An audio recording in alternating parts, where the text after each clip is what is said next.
Dear students, आज की video में हम नज़्म ए शरीफ इंसानों का मरकज़ी ख़याल पढ़ेंगे।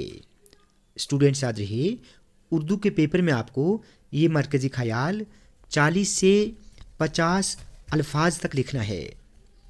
तो चलिए स्टार्ट करते हैं। नज़्म ए शरीफ इंसानों में शायर साहिर लुधियानवी ने अमन आलम को मौजू बनाया है। अमन आलम का मतलब होता है दुनिया का सुकून, दुनिया की शांति।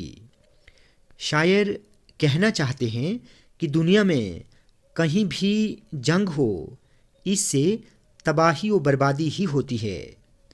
जंग किसी भी मसले का हल नहीं होती है, बल्कि जंग तो ढेर सारे मसले पैदा करती है। जंग इंसानियत और खुशहाली की सबसे बड़ी दुश्मन है। जंग मशरिक में हो या मगरिब में, इससे अमन आलम ज़ख्मी होता है। जंग से कोई हल नहीं निकलता, बल्कि जंग तो बेशुमार मसाइल लेकर आती है। इसलिए जहाँ तक हो सके हमें इस जंग से बचना चाहिए।